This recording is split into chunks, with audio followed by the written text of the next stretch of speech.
Okay, this is Life in Colonial, I'm sorry, English Colonization, Part 9. We're going to turn our attention to the New England area, specifically Massachusetts. Now, um, so the first question involved would be the basically political events in England that led to the establishment of this colony. Now we're looking at religious refugees. The Puritans who came to America and the Pilgrims as well, somewhat earlier, were religious refugees. So what would make these people leave England? Remember that Puritanism was not an organized movement. It was not a political party. It wasn't a denomination. It was a viewpoint. It was a way of looking at things. And so don't get the wrong idea. They believed themselves to be loyal members of the Church of England. So it's hard to figure how far back up the timeline I have to go. What I want to do is strongly recommend that you read the appropriate section of that English colonization chapter in the supplements, kind of give some background where the Church of England came from. It was actually started by Parliament in 1533 during the reign of King Henry VIII, and Henry VIII was a loyal Catholic as far as he thought of himself, but he he needed a son to inherit the crown after him. And his first wife had grown past childbearing age without producing a son. There's a daughter, not a son. So Henry realizes he's going to have to find a younger woman who can bear him a son, and he's got just the girl in mind. Making a long story short, he's got to get out of his marriage to the first wife, and Parliament obliged him by passing the Act of Supremacy, I believe it was, in 1533, which formally separated the English Church from the Roman Catholic Church. Now, at first, everything is supposed to stay the same except the king would be the head of it, not the pope. Henry is short of funds, and fairly quickly he gives in to the temptation to loot the monasteries of their land. They own like a third of the farmland in England that they'd accumulated over centuries because guilt-ridden aristocrats would donate part of their land to pay a priest to pray for their soul after they died. And the church accumulates, but it does not alienate, doesn't let go. So they'd accumulated all that. So Henry simply nationalized all that land, distributed it out to people he liked, creating a whole new, very politically powerful class of landowners who are going to staunchly oppose any attempt to return England to the Catholic fold because that would cost them their land. Plus, because of that and other things, the Church of England drifted in a Protestant direction. Where the Puritans came from was that Henry, tiny bit of English history, sorry about this, Henry died in 1547. He was succeeded by his son. He did have a son, 10-year-old boy, known as Edward VI. Edward VI lived to be 16, died in 1553, and that just left Henry's daughters. He had two by then, the one by his first wife, who became Queen Mary, and the one by the woman he married that he thought was going to give him a son, Anne Boleyn. That would be Elizabeth I. Anyway, so here's Queen Mary I, staunch Catholic. She's on the throne, and she immediately launches very aggressive persecution of Protestants.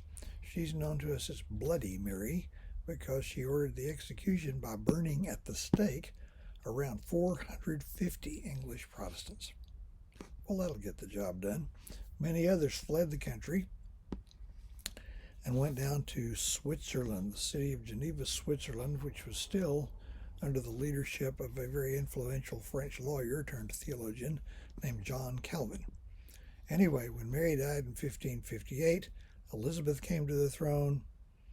She didn't want religion causing a ruckus, so she ordered the Book of Common Prayer rewritten in vague, ambiguous terms that anybody could, not have a problem with.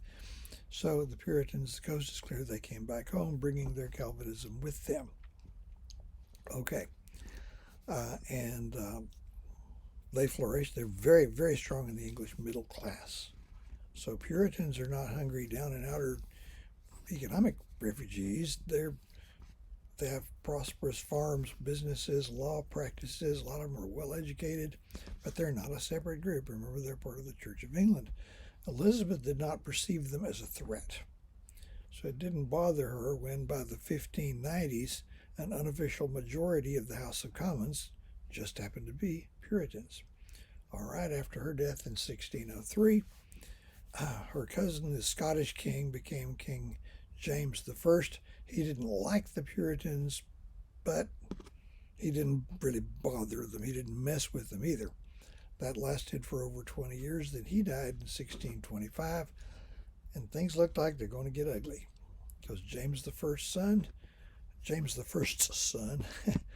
inherits the throne as King Charles I, and Charles was deeply offended that anybody would dare to have religious beliefs that contradicted his own. God had made him the king, hadn't he? Didn't that mean that God intended him to impose his religious views on everybody?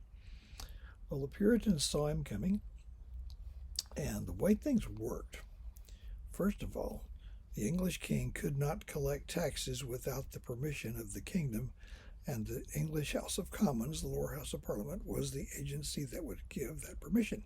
Okay? Traditionally, they would grant him, a new king would get permission to collect certain traditional taxes as long as he lived. Well, a Puritan-dominated House of Commons granted King Charles I the authority to collect the traditional taxes for one year. What's that about? Well, they want to make sure he calls them back into session every year. It worked for a while, but then in 1629, Charles, having headed all the way up to here, dismissed the Parliament then in session and vowed never to call Parliament again. As long as he lived, he'd just do what he had to do, legally or not. Okay, Puritans are stunned. They feel at risk. So a lot of them make preparations to leave the country, fearing very stern and aggressive religious persecution from this king. It never actually materialized, but they didn't know that. Now, that's kind of the setup. In 1629, the king granted a corporate charter to a new trading company, joint stock trading company, to be known as the Massachusetts Bay Company. It would have dibs on part of the New England coastline around Cape Cod. Okay, I should tell you that the New England area today, is the states of Massachusetts, Connecticut, Rhode Island, Maine, New Hampshire, and Vermont. Okay, Vermont was not a colony. It was a conflicting land claim settled after the Revolution. Maine was part of Massachusetts for most of that time. Excuse me. Thing's empty. So the Massachusetts Bay Charter, most if not all of the stockholders happened to be of the Puritan persuasion, and there was something odd about the charter. Every other trading company charter designated a specific city in England as being the only one where the company directors could legally meet. All right? The Massachusetts Bay Charter made no such designation. They figured out pretty quickly that meant they could take the charter itself, so the king could not reclaim it, themselves, the directors, the stockholders, their families, and anybody else they want to take along, over to the land claim in America and set up shop and use the corporate charter as a constitution of a self-governing colony, and it would all be legal. So that's what they did. Now, there had been people moving over some already. The town of Salem, just north of Boston on the coast, people arrived there in 1629, but the big move started in 1630. It was part of something much larger. Between 1630 and the year 1643 or so, when civil war erupted in England between the king and the Parliament, the king lost. Very inconvenient. Something like 120,000 Puritans left England, taking a huge bite out of the English middle class. This is known as the Great Migration. There are other events in history known as the Great Migration, but in terms of New England, this is what I'm talking about. They didn't all come to Massachusetts. About half of them didn't come to America at all. They just sailed over to Northern Ireland around Belfast, where Protestant colonies had been established there a few years earlier, and their Protestant descendants remain there today. About a fourth of them, around 30,000, came to various English-held islands in the Caribbean, Jamaica, Barbados, places like that. And around 20,000 came in a period of less than a decade and a half to Massachusetts Bay. The other 10,000 or so would have scattered to various other places.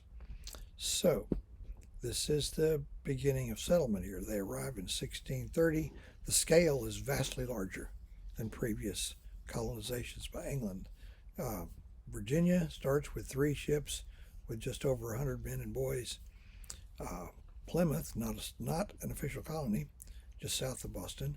Plymouth starts with 1 busted ship and just over 100 people, most of whom were pilgrims, but not all.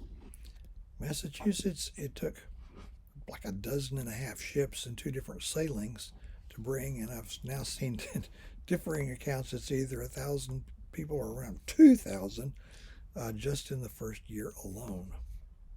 Okay. The site where Boston would be built was as yet unclaimed, so hey, that'll do. So they landed there and founded that city in the year 1630. The first winter, they did have a tough time. Okay, something like 40% mortality rate the first winter. After that, they're good to go. They don't have the disease problem or the bad water problem they had down in Virginia. And fairly soon, in spite of the short growing season and the thin, rocky soil, they were having life expectancies equivalent to what people have today. Vastly higher life expectancy than in England. So, and from the beginning, they had their own type of land distribution system. They did not use a headright grant where individuals got land and could scatter out helter-skelter anywhere. They had one known to us as the township system, where the government of the colony would grant land not to individuals but to whole organized groups. And the areas were already surveyed, so it was like on the map, it's like building a brick wall. You can control the settlement of the frontier. More on the township system later on. Okay, how are they going to govern themselves? Well, at first, the board of directors of a company and the guy in charge who bore the title of governor, which just meant supervisor, administrator, that's the government. And the directors were known as the general court. Now, the political leader for the next 20 years or so till his death in 1649 was an English lawyer named John Winthrop. Interesting man.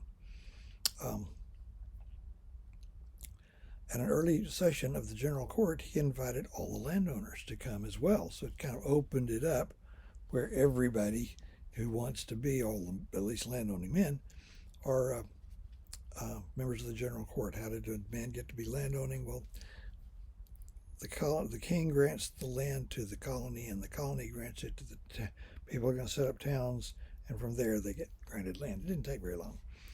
Okay, so that was democratic. All right, the corporate charters aren't usually particularly democratic, I'm afraid. So that, I think, was suggested by an influential minister named John Cotton.